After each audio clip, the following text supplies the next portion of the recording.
الحمد لله وحده والصلاة والسلام على من لا نبي بعده ونعوذ بالله من شرور أنفسنا ومن سيئات أعمالنا ونعوذ بالله من شرور أنفسنا ومن سيئات أعمالنا ونعوذ بالله من شرور أنفسنا ومن سيئات أعمالنا وقال سبحانه وتعالى إن الله وملائكته يصلون على النبي يا أيها الذين آمنوا صلوا عليه وسلموا تسليما اللهم صل على محمد وعلى آل محمد كما صليت على إبراهيم وعلى آل إبراهيم إنك حميد مجيد اللهم بارك على محمد وعلى آل محمد كما باركت على إبراهيم وعلى آل إبراهيم إنك حميد مجيد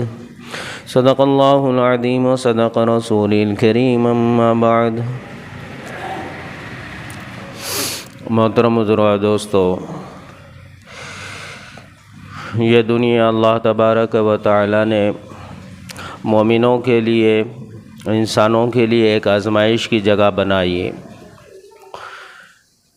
اس دنیا کے اندر اللہ تبارک و تعالیٰ کو اختیار ہے، وہ جس کو چاہے اس کو ہدایت دے، جس کو چاہے اس کو ہدایت سے محروم کر دے۔ اللہ رب العالمین ہی نے ساری مخلوق کو پیدا کیا، انسانوں کو اللہ ہی نے پیدا کیا، لیکن ہر طرح کے انسانوں میں اللہ تبارک و تعالیٰ نے ہدایت کو عام نہیں کیا، بلکہ اللہ نے جس کو چاہا اس کو ہدایت دے دی، اور اللہ تبارک و تعالیٰ نے جس کو نہیں چاہا اس کو اللہ نے ہدایت سے دور رکھا۔ تو دنیا کے اندر مومن بھی ہے، کافر بھی ہے، منافق بھی ہے، مشرک بھی ہے، یہود بھی ہے، نصارہ بھی ہے۔ دنیا میں ہر طرح کی قوم ہے جو اپنی زندگیوں کو جی رہے ہیں، لیکن اللہ تبارک و تعالیٰ فرماتے ہیں کہ اس دنیا کے اندر نہ انسان ہدایت اپنے سے حاصل کر سکتا ہے، نہ دنیا کی نعمتیں جو اس کو ملی وہ اس نے اپنی طاقت سے وہ حاصل کر سکتا ہے، بلکہ اللہ کہتا ہے کہ ہم جس کو چاہے اس کو مال بھی ہم ہی دیتے ہیں، اور جس کو چاہے اس کو ہم عزت بھی ہم ہی دیتے ہیں، اور ہم جس کو چاہے اس کو نعمت دین اسلام اور ایمان ہم جس کو چاہے اسی کو عطا فرماتے ہیں۔ اور اللہ کہتا ہے کہ دنیا کی نعمتیں ہو یا پھر دین اسلام کی سب سے بڑی جو نعمت ایمان، اللہ کہتا ہے کہ وہ ہم جس کو چاہے وہ اس کو ہم عطا فرماتے ہیں۔ دنیا کے اندر اللہ فرماتے ہیں جس کو دنیا دے دیں گے اس کا آخرت میں کوئی حصہ نہ ہوگا، اور جس کو آخرت دے دیں گے، یعنی دنیا میں اللہ جس کو ایمان دے دے، اعمال دے دے، ایمان دے دے، تو اللہ فرماتا ہے کہ پھر ان کے لیے ہم دنیا بھی دیں گے اور انہیں آخرت بھی دیں گے۔ تو دنیا کے ساتھ آخرت کا ملنا یہ ایمان والوں کے لیے طے ہے۔ اس لیے فرمایا کہ جو غیر ہے، جو بغیر ایمان والے ہیں اور جو کفر کرنے والے ہیں، اگر وہ دنیا میں مسلمانوں کا مذاق اڑاتے ہیں، یا پھر دنیا میں مسلمانوں کو حقیر سمجھتے ہیں، یا پھر دنیا میں مسلمانوں کے ساتھ مسخرے کرتے ہیں، تو ایسے لوگ عنقریب دیکھ لیں گے کہ آخرت میں یہی جو ایمان والے تھے، کل تک جو دنیا کے اندر ساز و سامان سے دور تھے، نعمتیں ان کے پاس وہ حاصل نہیں تھی جو ان کے پاس تھی، تو کل قیامت کے دن یہ لوگ ان اکثریت والوں پر جن کے پاس سب کچھ تھا، یہ ان پر غالب آ جائیں گے۔ اللہ تبارک و تعالیٰ فرماتا ہے کہ حقیقت جس کو مل جائے، حق جس کو مل جائے، ایمان جس کو مل جائے، یہ اس کے لیے دنیا اور آخرت میں دونوں جہاں کے لیے نفع کی چیز ہے۔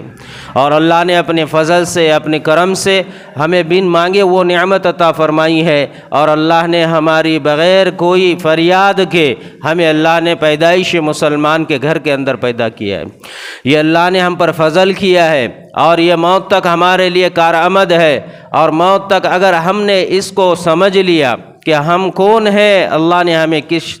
خاندان میں اور کس نسل میں اور کس گروہ میں پیدا کیا ہے، تو میرے بھائیوں جس نے سمجھ لیا یہ اس کے لیے کارآمد رہا، جس نے سمجھ لیا یہ اس کے لیے نفع سے بھرپور بھرا ہوا رہا، کیونکہ دنیا میں ایمان کے ساتھ میں پیدا ہونا یہ اللہ کی بندے کے ساتھ محبت کی دلیل ہے۔ یہ دنیا میں اللہ جس کو ایمان دیتا ہے اللہ اس سے محبت کرتا ہے، پھر یہ ایمان اپنے اعمال کے بدولت اللہ سے دور ہوتا ہے، تو کوئی انسان اعمال کے بدولت اللہ کے قریب ہوتا ہے۔ تو آج اس دنیا کے اندر موت تک اور قیامت تک کے آنے والے انسانوں کو اللہ یہ کہتا ہے کہ ہم نے تم سے جو وعدہ کیا ہے، جو ایمان ہم نے تم کو دیا ہے، اب تمہاری ذمہ یہ ہے کہ تم اپنے ایمان کی حفاظت کرو، اپنے اعمال کی حفاظت کرو، اپنے ایمان کی حفاظت کرو۔ ایمان کی حفاظت اس کے لیے فرمایا کہ یہ اتنا آسان نہیں ہے کہ ایمان ہر ایک انسان اپنے ایمان کو بچا سکے۔ دنیا کے اندر جو کچھ حالات اور نقشے نظر آتے ہیں ان سے یہ صاف نظر آتا ہے کہ دنیا میں انسان کا ایمان بچانا بڑا مشکل ہے۔ ایمان بچیں گا تو فرمایا قربانیوں سے، ایمان بچیں گا تو فرمایا کہ مجاہدے سے، ایمان بچیں گا تو وہ اس کے اپنے مال کے صحیح لگنے سے، ایمان بچیں گا تو وہ اس کے اپنے جان کے صحیح لگنے سے۔ جان کا اور اس کے مال کا یہ انسان کو اختیار نہیں ہے کہ وہ اپنے جی چاہیے اور اپنے خواہشات پر اس کو خرچ کرے۔ اگر انسان نے اپنے خواہشات پر اپنی جان اور اپنے مال کا استعمال کرنا شروع کر دیا، خواہشات پر خواہشات انسان کے بڑھتے رہیں گی یہاں تک کہ موت آئیں گی، لیکن یہ انسان کی خواہشات پوری نہیں ہوگی۔ اس لیے فرمایا الہاکم التکاثر حتی زرتم المقابر، انسان کے خواہشات کو پورا کرنے والی جو جگہ ہے وہ قبر ہے، وہ مٹی ہے۔ اس سے پہلے دنیا میں انسان کے خواہشات پوری نہیں ہو سکتی، تو خواہشات کے پیچھے کوئی جان کو اور اپنے مال کو ضائع کرتا ہے تو اس کے خواہشات تو پورے ہوگے ہی نہیں، اور سب سے بڑا نقصان جو انسان کا ہوگا وہ یہ ہوگا کہ یہ انسان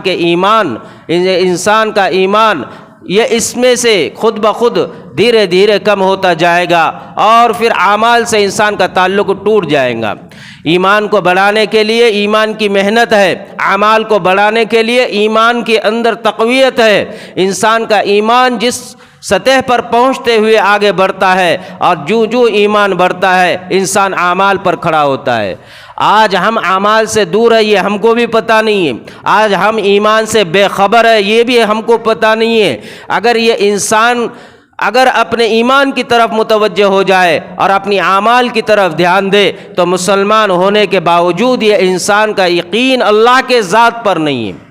ایمان والا ہونے کے باوجود یہ انسان کا تعلق اللہ سے نہیں ہے، ایمان والا ہونے کے باوجود زندگی میں دین رسول نہیں ہے، شریعت اسلام شریعت سنت نہیں ہے، مسلمان ہونے کے باوجود ہمارا تعلق سنتوں سے نہیں ہے۔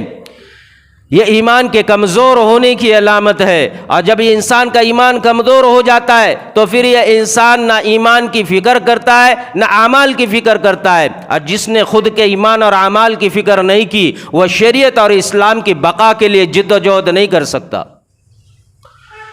دنیا کے اندر جو کچھ حالات نظر آ رہے ہیں، اگر ہم چاہتے ہیں کہ سارے حالاتوں میں اگر ہم آگے بڑھ کر محنت کریں اور ان حالاتوں کو روکیں تو ہمیں آگے بڑھنے سے پہلے اپنے آپ کو بدلنا ہوگا، اپنے اندر ایمان کی فکر کرنی ہوگی۔ قرآن کریم میں اللہ تبارک و تعالی فرماتے ہیں کہ وہ کیسے لوگ تھے جنہوں نے اپنی فکر کی، وہ کیسے لوگ تھے جنہوں نے اپنے ایمان کی فکر کی، وہ کیسے لوگ تھے جنہوں نے اپنی زندگی کو، اپنی جان کو، اپنے مال کو آخرت پر ترجیح، آخرت کے مقابلے میں ترجیح نہیں دی بلکہ انہوں نے آخرت کو ترجیح دی اپنے جان اور مال کے مقابلے میں۔ تو اپنے ایمان میں آنے کے بعد، اسلام میں داخل ہونے کے بعد، کلمہ جب ان تک پہنچا، ایمان جب ان تک پہنچا، نبی علیہ السلام کا پیغام اور دعوت جب ان تک پہنچی تو انہوں نے اس دعوت پر اپنے آپ کو ایسا کھڑا کر دیا کہ مال کو بھی چھوڑ دیا اور اپنی جان کو بھی اللہ کے لیے لے کر نکل گئے،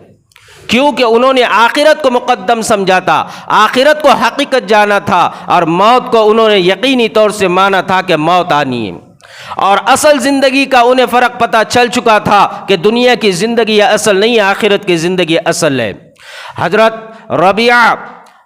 ربیعہ بن کعب اسلمی یہ نبی علیہ الصلوۃ والسلام کے ساتھ میں اکثر رہا کرتے تھے، خدمت کے لیے ہر وقت جو ہے رات میں نبی علیہ الصلوۃ والسلام کے ساتھ میں اٹھا بیٹھا کرتے تھے اور نبی علیہ الصلوۃ والسلام کے لیے پانی کا انتظام کیا کرتے تھے، ہر وقت خدمت کیا کرتے تھے۔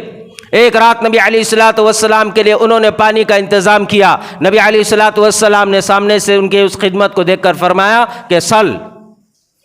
کہ مانگو، تم کیا مانگتے ہو مانگو، آج تمہیں وہ مل جائے گا، تمہاری کیا چاہت ہے اور تمہاری کیا حاجت ہے تم مانگو۔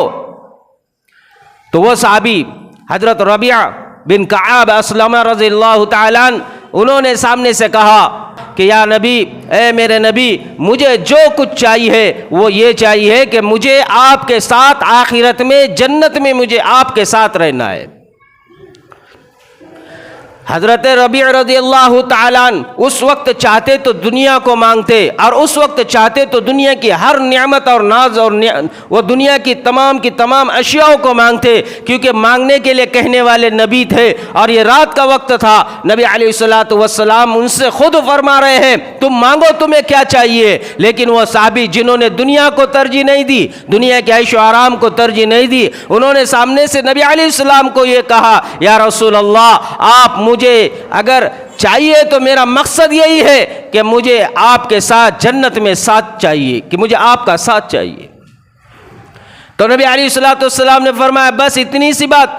پھر نبی علیہ السلام نے فرمایا آگے سے کہ مانگو، کیا مانگتے ہو مانگو۔ لیکن حضرت ربیع رضی اللہ تعالیٰ نے پھر سامنے سے وہی کہا، یا رسول اللہ، مجھے جنت میں آپ کا ساتھ چاہیے، باقی اور مجھے دنیا میں کچھ نہیں چاہیے۔ تو نبی علیہ الصلوۃ والسلام نے فرمایا کہ پھر اگر تمہیں میرا ساتھ جنت میں میرے ساتھ اگر تمہیں رہنا ہے اور میرا ساتھ جنت میں چاہیے تو پھر تم اعمال اور عبادتوں میں میرے ساتھ کھڑے ہو جاؤ، یعنی میں جس طرح سے جو اعمال کرتا ہوں اور جو کرنے کو کہتا ہوں اور جو اعمال میں نے بتلائے ہیں اس میں تم اپنے آپ کو آگے آگے رکھو، تم سجدوں کے ذریعے میری مدد کرو، کہ تم نماز کو وقت پر ادا کرو، سجدے اللہ کے سامنے کثرت سے کیا کرو۔ اگر تم نے کثرت سے سجدے کیے، نمازیں کثرت سے تم نے ادا کیے اور اللہ کے دین کو تم نے اپنا لیا، میں نے جو طریقے بتلائے اس پر اپنے آپ کو چلایا، تو جنت میں تم میرے ساتھ ہوں گے۔ یہ صحابی جنہوں نے دنیا میں ان کی بھی اہل و عیال، دنیا میں ان کے بھی گھر، دنیا میں ان کے بھی خواہشات، دنیا میں ان کے بھی ہر چیز ان کی بھی دنیا میں موجود، لیکن دنیا میں انہوں نے یہ نہیں کہا کہ میرے فلاں بیٹے کے لیے فلاں مکان چاہیے، یا میرے لیے گھر چاہیے، یا میرے لیے فلاں چیز یا عہدہ چاہیے، مجھے یہ دنیا چاہیے، یہ مال و متاع چاہیے۔ وہ چاہتے تو مانگ سکتے تھے، لیکن انہوں نے مانگا نہیں ہے، کیونکہ انہیں یہ پتہ چل چکا تھا، انہیں یہ اس بات کا یقین ہو چکا تھا، انہوں نے جو کلمہ پڑھا تھا اس پر ایمان اس طرح سے لے آئے تھے کہ انہوں نے یہ جان لیا تھا کہ دنیا حقیقت نہیں ہے۔ لیکن آج ہم نے بھی کلمہ پڑھا ہے، ہم نے دنیا کو حقیقت مانا، حقیقت جانا، تو ہم نے دنیا کے لیے اپنے آپ کو آگے کیا اور دین کے لیے اپنے آپ کو کوسوں میل دور کر دیا ہے۔ حضرت صہیب رضی اللہ تعالیٰ عنہ، حضرت صہیب رضی اللہ تعالیٰ نے اسلام قبول کیا، دین کے اندر داخل ہو گئے۔ جیسے دین کے اندر داخل ہو گئے تو یہ اور حضرت عمار رضی اللہ تعالیٰ عنہ، یہ دونوں ایک ساتھ اسلام میں داخل ہوئے۔ یہ اپنے راستے نبی علیہ الصلوۃ والسلام کی طرف دوڑے۔ جب ان تک دین پہنچا، اسلام پہنچا، دعوت پہنچی، جب ان تک دین اسلام نبی علیہ الصلوۃ والسلام نے پہنچایا تو یہ فکر میں آ گئے کہ مجھے دین اور اسلام قبول کرنا چاہیے، کیونکہ یہ جو بت ہے دنیا کے، یہ جو دلوں میں ہے، انہیں دلوں سے نکالنا ہے۔ تو یہ اپنے راستے نبی علیہ السلام کے گھر کی طرف پہنچے، دوسرے راستے حضرت عمار جو ہے تو نبی علیہ السلام کی طرف پہنچے۔ یہ دونوں پہنچتے پہنچتے اتفاق سے دونوں ایک ساتھ نبی علیہ السلام کے دروازے میں ایک ساتھ جو ہے تو ان کی ملاقات ہو گئی۔ تو حضرت عمار سے پوچھا حضرت صہیب نے رضی اللہ تعالیٰ عنہ کہ کیسے ارادہ، کس وجہ سے یہاں پر آپ یہاں پہنچے، کس غرض نے آپ کو یہاں پہنچایا؟ تو انہوں نے پوچھا کہ آپ یہاں کس غرض سے آئے ہو؟ تو انہوں نے کہا حضرت صاحب نے کہ میں اسلام قبول کرنے کے لیے آیا ہوں، میں اس رب کو حاصل کرنے کے لیے آیا ہوں جو نبی علیہ الصلوۃ والسلام پر اللہ وحی اتارتا ہے اور جو پورے کائنات کا خالق اور مالک ہے۔ حضرت عمار بھی یہی کہنے لگ گئے کہ میں بھی اسی رب کی طلب میں محمد رسول اللہ پر اسلام قبول کرنے کے لیے آیا ہوں۔ یہ دونوں اس غرض سے نبی علیہ السلام کے پاس پہنچتے ہیں اور دونوں آگے پہنچ کر اسلام قبول کرتے ہیں، اور نبی علیہ الصلوۃ والسلام سے ملاقات کر کر جب یہ اسلام میں داخل ہوتے ہیں تو یہ شروعاتی دور تھا جہاں پر لوگوں کے ساتھ جو ہے تو اذیتیں طرح طرح کی تکالیفیں جو ہے تو لوگ پہنچاتے تھے،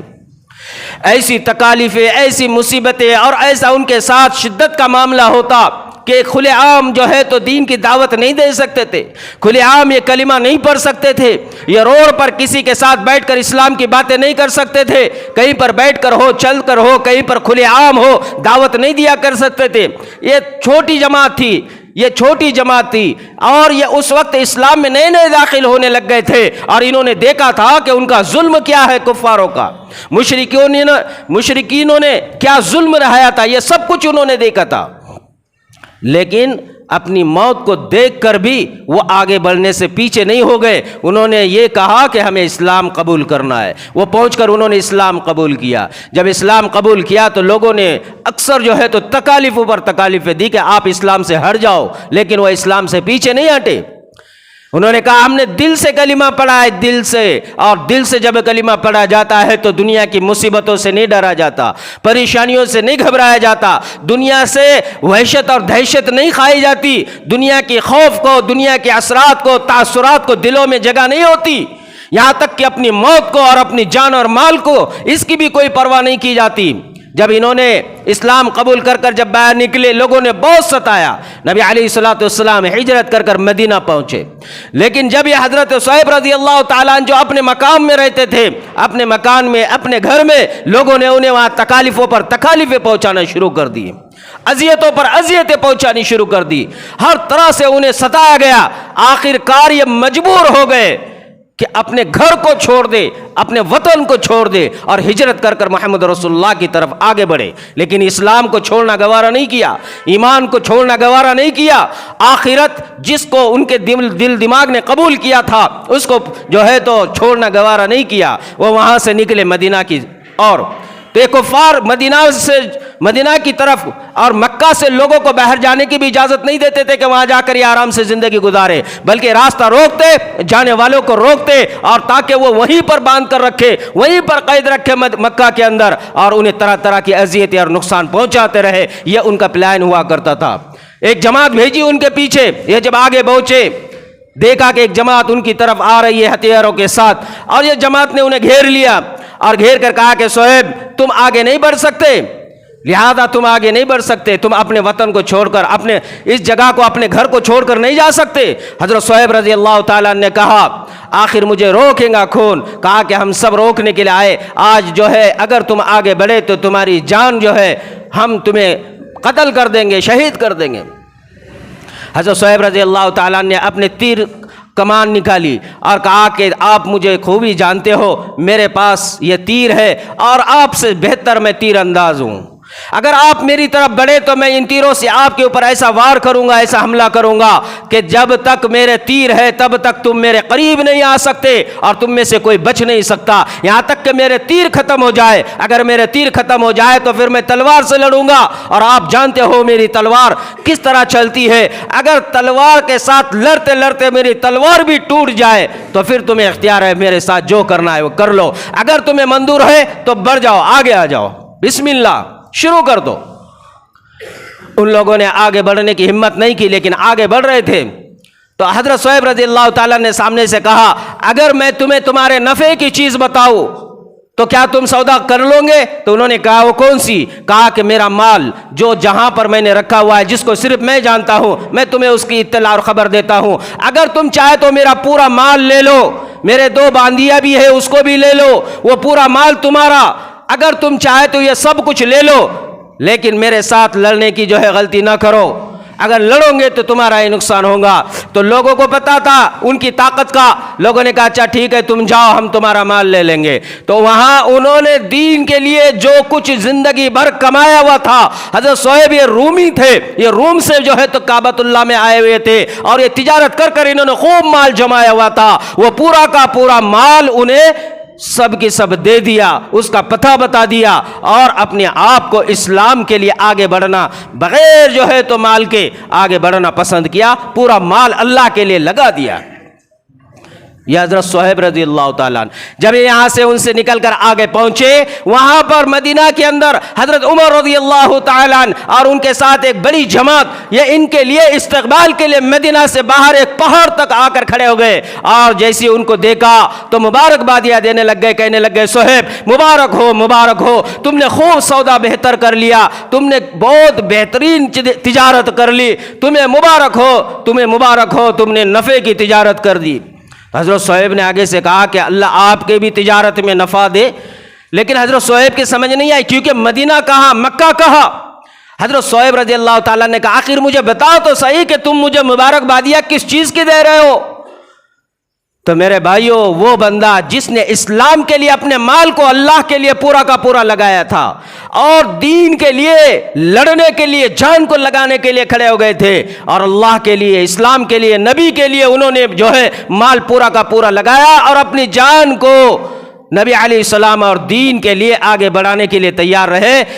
تو حضرت عمر رضی اللہ تعالیٰ نے کہا کہ اے صہیب تم آگے آ جاؤ نبی علیہ السلام کے پاس، آپ نبی علیہ السلام خود آپ کو بتائیں گے، کیونکہ آپ جب وہاں سے نکلے تھے تبھی اللہ نے ادھر جبرائیل کو بھیجا تھا، اور جبرائیل نے آ کر نبی علیہ السلام کو پیغام دیا، قرآن اتارا، نبی علیہ السلام کے پاس پہنچے، نبی علیہ السلام نے فرمایا کہ صہیب مبارک ہو، تم نے کتنا بہترین سودا کر لیا، تم نے دنیا کو ترجیح نہیں دی، فانی دنیا کے پیچھے اپنے آپ کو نہیں لگایا، بلکہ دنیا سے منہ موڑ لیا، مال سے منہ موڑ لیا، اللہ کے لیے، دین کے لیے تم نے مال کو جو ہے تو پورا کا پورا خرچ کر دیا، اپنے جان کو اللہ کے لیے لگایا، اللہ تمہارے اس تجارت سے بہت خوش ہے۔ اللہ نے قرآن اتارا، قرآن کریم کے دوسرے پارے میں اور آیت نمبر 207 میں اور رکوع نمبر 9 میں اللہ فرماتا ہے وَمِنَ النَّاسِ مَن يَشْرِي نَفْسَهُ ابْتِغَاءَ مَرْضَاتِ اللَّهِ وَاللَّهُ رَءُوفٌ بِالْعِبَادِ، کہ کیسے لوگ ہیں، کیسا اچھا انسان ہے، کیسے انسان ہے جنہوں نے اپنی جان کو، اپنے مال کو اللہ کے لیے بیچ دیا، اللہ کے لیے بیچ دیا، اپنی جان کے لیے، اللہ کے لیے، اپنے جان کے لیے اپنے مال کو بیچ دیا۔ لہذا اللہ کہتا ہے کہ ایسے لوگوں کے ساتھ اللہ مہربان ہے۔ نبی علیہ السلام نے فرمایا کہ جب آپ نے وہاں سودا کیا، ادھر جبرائیل نے آ کر مجھے بتلایا کہ آپ کے ساتھ وہ لوگ کھڑے ہو گئے اور انہوں نے کہا ہم تمہیں جانے نہیں دیں گے، کیونکہ تم نے جو کچھ مال کمایا تھا وہ سب کچھ ہمارے وطن میں کمایا تھا، ہمارا لیا ہوا مال، کمایا ہوا ہمارے بستی کا مال، اس کے ساتھ ہم تمہیں باہر نہیں جانے دیں گے۔ تو تم نے پورا کا پورا مال انہیں دے دیا اور اپنے جان کو اللہ کے لیے، مال کو اللہ کے لیے لگایا، اللہ نے تمہاری اس ادا کو پسند کر دیا۔ یہ صحابہ تھے جنہوں نے اللہ کے لیے، اسلام کے لیے اور دین کے لیے اپنے جان اور مال کو آگے کر دیا، لیکن مقابلہ جب دشمنوں سے کرنے کا آیا تو وہ پیچھے نہیں ہٹے، یہ سب کچھ خرچ کر دیا لیکن دنیا کو ترجیح نہیں دی۔ قرآن کہتا ہے ایسے ہی لوگ جو دنیا کو ترجیح دیتے ہیں وہ لوگ ہیں جنہوں نے دنیا کو اپنا سب کچھ جو ہے ساز و سامان مان لیا، دنیا سے دل لگا لیا، دنیا کے اندر اپنے آپ کو جما لیا، دنیا کو اپنے دل اور دماغ میں بٹا لیا۔ ایسے لوگوں کے لیے اللہ کہتا ہے زُيِّنَ لِلَّذِينَ كَفَرُوا الْحَيَاةُ الدُّنْيَا وَيَسْخَرُونَ مِنَ الَّذِينَ آمَنُوا والذین اتقوا فوقهم یوم القیامت واللہ یرزق من یشاء بغیر حساب۔ اسی پارے کے اگلے ہی رکوع میں اور آیت نمبر 212 میں اللہ فرما رہا ہے زین للذین کفروا الحیاۃ الدنیا ویسخرون من الذین آمنوا، کہ یہ لوگ جو کافر ہیں، جن کا ایمان اللہ پر نہیں ہے، جو سراسری جو ہے تو اپنی زندگیاں گزار رہے ہیں، اللہ کہتا ہے ان کے لیے ہم نے دنیا کو مزین کر دیا ہے، یہ دنیا کے پیچھے بھاگتے، یہ دنیا کو ترجیح دیتے ہیں، یہ اعمال کی طرف نہیں آتے، اسلام کی طرف نہیں آتے، ایمان کی طرف نہیں آتے، نمازوں کی طرف نہیں آتے، قرآن کی طرف نہیں آتے، مساجد کی طرف نہیں آتے، نبی کے سیرت کی طرف نہیں آتے، سنتوں کی طرف نہیں آتے، شریعت کی طرف نہیں آتے، اسلام کی طرف نہیں آتے۔ زُيِّنَ لِلَّذِينَ كَفَرُوا، کیونکہ دنیا کو خوبصورت بنا کر ہم نے ان کے سامنے بچا دیا ہے، اب یہ اس کے پیچھے لگے ہوئے ہیں، رات رات بھر دنیا دنیا، دن دن بھر دنیا دنیا، سن کر جو ہے تو آگے چلے جاتے ہیں، سن کر انسنی کر دیتے ہیں۔ ایسے لوگوں کے لیے اللہ کہتا ہے دنیا کو ان کے لیے مزین کر دیا ہے۔ پھر آگے کیا فرماتا ہے اللہ کہہ رہا ہے کہ پھر یہ لوگ جو ہوگے یہ سب کچھ ان کا دنیا ہی میں ختم کر دیا جائے گا، دنیا ہی ان کو سب کچھ ملیں گی، اور یہ لوگ ایسے ہیں پھر جو نمازی ہے، جو دیندار ہے، جو تقوی والے ہیں، جو شریعت والے ہیں، جو اسلام والے ہیں، جو ایمان والے ہیں، یہ ان کا مذاق اڑاتے ہیں۔ یا ان کے اوپر لعن طعن کرتے ہیں یا ان کے اوپر مسخرے اڑاتے ہیں یا ان کے اوپر ہنستے ہیں۔ میرے بھائیوں، کسی کے ٹوپی کو لے کر، داڑھی کو لے کر، کپڑوں کو لے کر، یا پھر کسی کے رہن سہن کو لے کر، یا پھر کسی ایمان والے کے اعمال کو لے کر، یا پھر مسلمان کے مسلمان ہونے پر یا ایمان والے کے ایمان والا ہونے پر اگر کوئی ہنستا ہے، اللہ کہتا ہے ایسے لوگوں کے لیے ہم نے دردناک عذاب بنایا ہے۔ پھر صرف ہنسنے والوں کے لیے اللہ کہہ رہا ہے، تکالیف دینے والوں کے لیے تو جو کچھ ہوگا آگے بہت کچھ ہوگا۔ اللہ کہہ رہا ہے کہ پھر یہ لوگ جو ایمان والے ان لوگوں پر ہنستے، ان کا مذاق اڑاتے،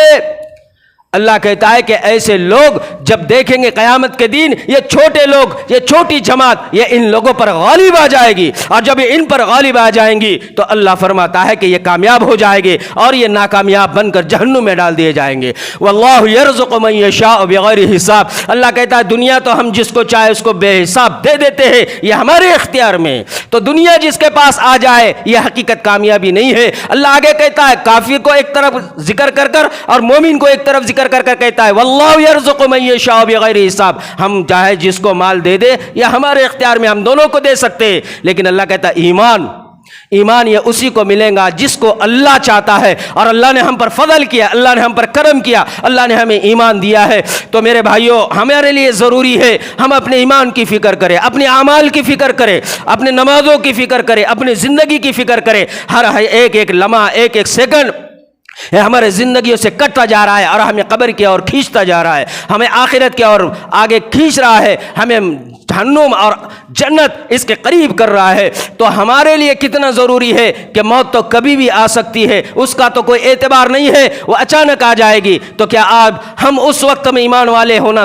اس وقت ہم ایمان والے ہو کر رہنا کیا یہ پسند نہیں کرتے؟ اگر یہ پسند کرتے ہیں تو اس کی فکر اور اس کے لیے جد و جہد اپنی جان اور مال کو اللہ کے راہ میں لگانا ہوگا، اپنے آپ کو اللہ کے راہ میں نکالنا ہوگا، اپنے آپ کو مقامی محنتوں میں لگانا ہوگا، اپنے آپ کو قرآن کی محنت میں لگانا ہوگا، اور اپنے آپ کو مساجدوں سے، اپنے آپ کو جو ہے دینی کاموں سے، دینی شعبوں سے جوڑ کر رکھنا ہوگا۔ اسی میں بھلائی اور اسی میں خیر ہے، ورنہ میرے بھائیوں ہمارے اعمال بھی پھر وہ اعمال نہیں ہے جو ہمیں جنت میں لے جا سکے۔ تو اللہ سے دعا ہے اللہ پاک ہمیں صحیح معنی میں دین کی سمجھ عطا فرمائے، ایمان کی محنت کرنے والا بنائے، موت سے پہلے ایمان اور اعمال کر اللہ پاک ہمیں خوب جد و جہد کرنے کی توفیق عطا فرمائے۔ وآخر دعوانا الحمدللہ رب العالمین۔